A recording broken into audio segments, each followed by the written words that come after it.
दोस्तों तैयार हो जाइए, क्योंकि आज जो खबर हम आपको बताने जा रहे हैं वह सिर्फ एक खबर नहीं, ये डिजिटल दुनिया में छिड़ चुकी एक ऐसी महायुद्ध की शुरुआत है जिसका असर आने वाले कई दशकों तक महसूस किया जाएगा। ये वही खबर है जो वॉशिंगटन से लेकर दिल्ली तक, सिलिकॉन वैली से लेकर मुंबई के टेक पार्क्स तक हर जगह चर्चा का सबसे बड़ा मुद्दा बन चुकी है।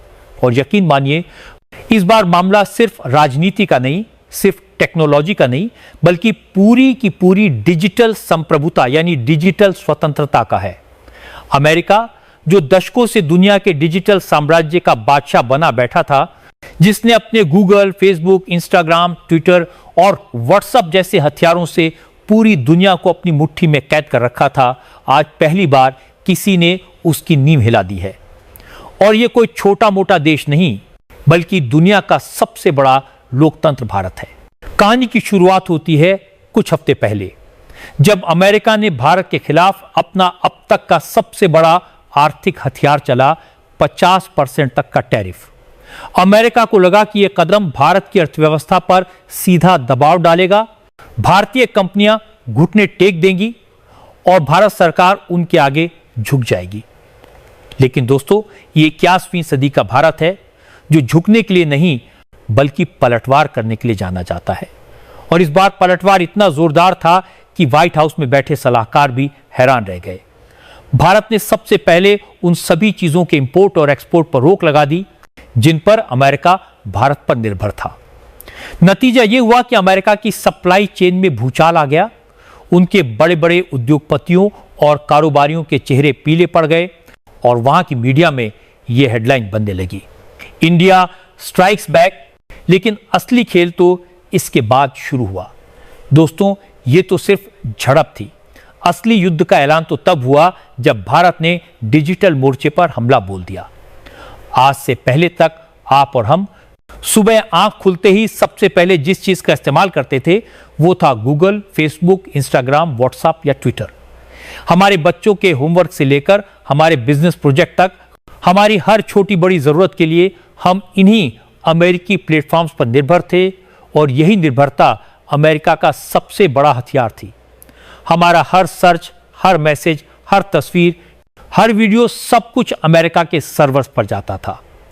हमारी पसंद नापसंद, हमारा सोचने का तरीका, हमारी खरीदने की आदतें, सब कुछ अमेरिका के पास दर्ज होता जा रहा था। भारत की 99% आबादी इन अमेरिकी डिजिटल सेवाओं का इस्तेमाल कर रही थी और इसके बदले अमेरिका अरबों खरबों डॉलर कमा रहा था। लेकिन अब भारत ने ठान लिया है, अब और नहीं।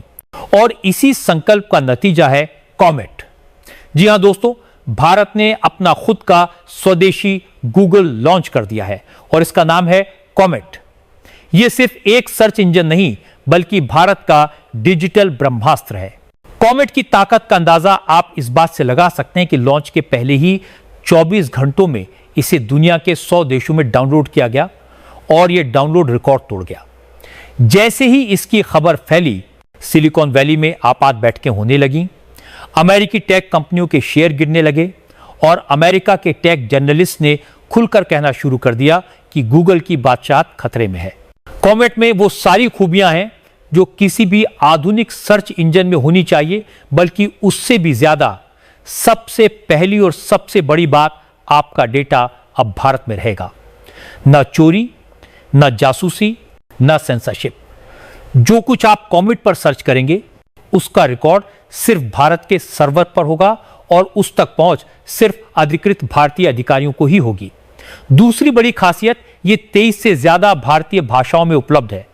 अब इंटरनेट सिर्फ अंग्रेजी जानने वालों का अधिकार नहीं, बल्कि हर भारतीय अपनी भाषा में इसे इस्तेमाल कर सकेगा। तीसरी और सबसे खतरनाक ताकत, कॉमेट पूरी तरह एआई यानी आर्टिफिशियल इंटेलिजेंस से लैस है।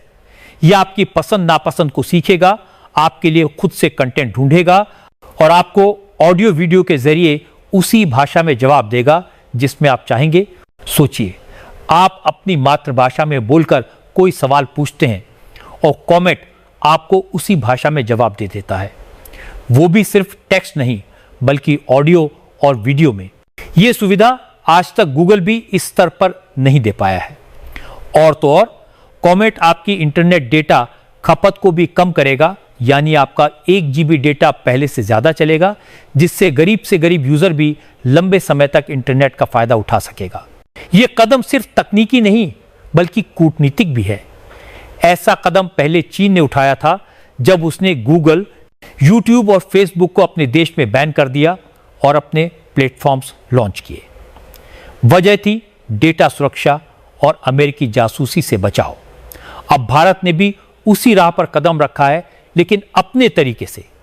भारत सिर्फ अपने देश में ही नहीं बल्कि वैश्विक बाजार में भी कॉमेट को पेश कर रहा है।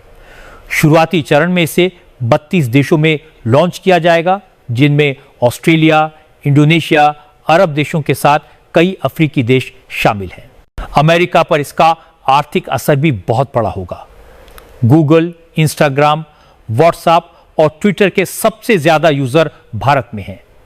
अगर भारत एक दिन के लिए भी इन सेवाओं को बंद कर दे तो अमेरिका को अरबों डॉलर का नुकसान होगा, और अगर कॉमेट ने इनकी जगह ले ली तो यह नुकसान रोज का हो जाएगा। लेकिन दोस्तों, कॉमेट सिर्फ शुरुआत है।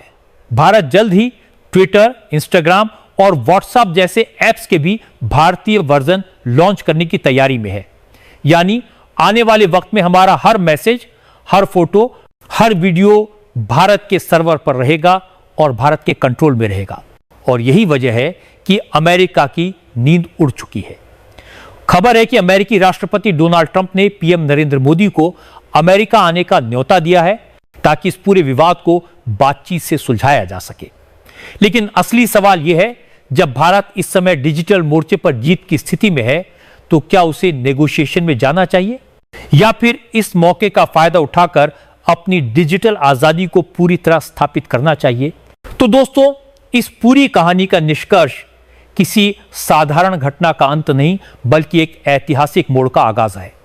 यह केवल एक सर्च इंजन के जन्म की बात नहीं बल्कि उस डिजिटल क्रांति की घोषणा है जो आने वाले दशकों तक भारत की पहचान को बदलने वाली है।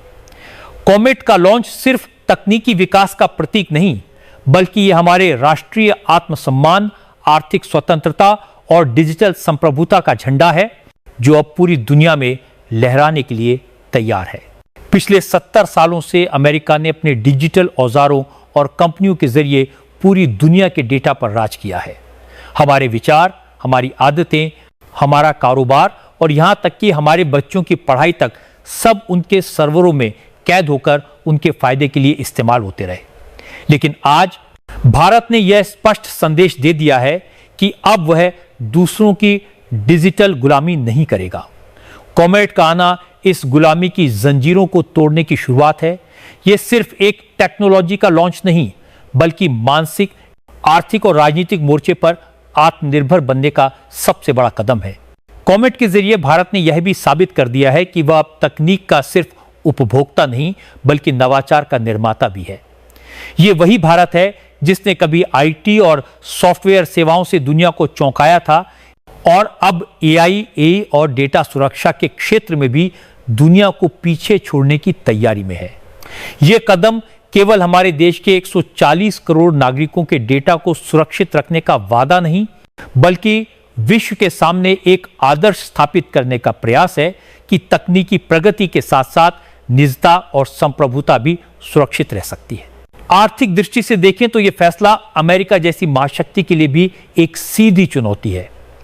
भारत का बाजार दुनिया के सबसे बड़े इंटरनेट यूजर बेस के रूप में पहचाना जाता है। अगर यह बाजार अमेरिकी प्लेटफॉर्म से हटकर भारतीय प्लेटफॉर्म्स पर आ जाता है तो न सिर्फ अरबों डॉलर की धनराशि यही देश में घूमेगी बल्कि लाखों युवाओं के लिए नए रोजगार और स्टार्टअप के अवसर भी पैदा होंगे। यह डिजिटल आत्मनिर्भरता हमारे व्यापार संतुलन को मजबूत करेगी और विदेशी निर्भरता को कम करेगी। कूटनीतिक दृष्टि से भी यह एक मास्टर स्ट्रोक है। अमेरिका जैसे देश जो अब तक डेटा और तकनीक के जरिए दबाव बनाते थे, अब भारत के साथ बराबरी से बातचीत करने पर मजबूर होंगे। आने वाले समय में कॉमेट सिर्फ भारत में ही नहीं बल्कि दर्जनों देशों में अपना पैर पसारेगा, जिससे भारत वैश्विक डिजिटल मानचित्र पर एक नई शक्ति के रूप में उभरेगा। और सबसे महत्वपूर्ण बात, यह कदम एक पीढ़ीगत बदलाव का प्रतीक है।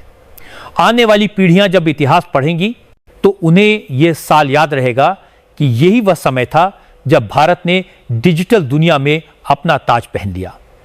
वे कहेंगे कि जिस तरह 1947 में हमने राजनीतिक आजादी पाई थी, वैसे ही 2025 में हमने डिजिटल आजादी पाई, और इस आजादी का नाम है कॉमेट। यह सिर्फ एक ऐप नहीं, यह भारत की डिजिटल स्वतंत्रता का बिगुल है। यह आत्मनिर्भर भारत का डिजिटल स्वरूप है। यह उस युग की शुरुआत है जब भारत सिर्फ दुनिया की तकनीक का हिस्सा नहीं रहेगा, बल्कि उसका नेतृत्व करेगा। कॉमेट आने वाले कल का वह सूरज है जिसकी किरणें दुनिया भर के देशों को प्रेरणा देंगी कि तकनीक की असली ताकत अपने देश और अपने लोगों के हित में इस्तेमाल की जाए। और यही कारण है कि आज हम गर्व से कह सकते हैं, भारत अब डिजिटल गुलामी से मुक्त है और इस आजादी की गूंज आने की वाली सदियों तक सुनाई देगी।